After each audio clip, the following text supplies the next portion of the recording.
ବର୍ତ୍ତିଲେ ଯବାନ। କୁମ୍ପି ଅପରେସନ ବେଳେ 2 ଟିଫିନ୍ ବୋମା ଠାବ।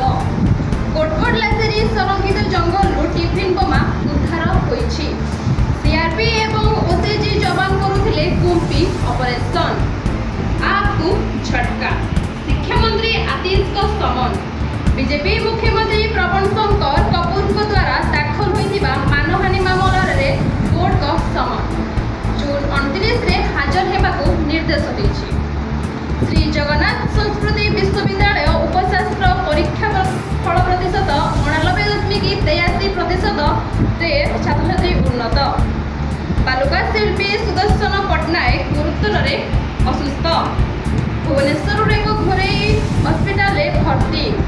ମିଜୋରାମରେ ପ୍ରଥମ ଖାଦାନ ଭୁଶୁଡ଼ିର ଘଟଣା। ମୃତ୍ୟୁ ସଂଖ୍ୟା 15। ରଣଜିତ ସିଂ ହତ୍ୟାକାଣ୍ଡ ମାମଲାରେ ରାମ ରହିମ ନିର୍ଦ୍ଦୋଷରେ ଖଲାସ। ପୁଲିସ ଗାଡ଼ି ଦୁର୍ଘଟଣାଗ୍ରସ୍ତ 9 ଆହତ। ନିର୍ବାଚନ ଡ୍ୟୁଟିକୁ ଯିବାବେଳେ ଦୁର୍ଘଟଣା ଘଟିଥିବାର ସୂଚନା। ସମସ୍ତ 9 ଜଣ ମହିଳା ପୁଲିସ କର୍ମଚାରୀ କ୍ୟାପିଟାଲ ହସ୍ପିଟାଲରେ ଭର୍ତ୍ତି। ଆଗାମୀ 2 ଦିନ 3 ଦିନରୁ 3 ରୁ 5 ଡିଗ୍ରୀ ବଢ଼ିବ ତାତି।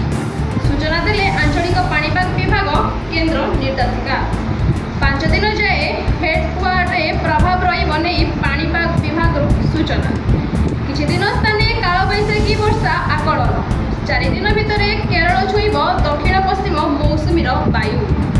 ଜୁନ୍ 4ରେ ଫଳାଫଳ ଆସିବ। ମୁଖ୍ୟମନ୍ତ୍ରୀ ପୂର୍ବତନ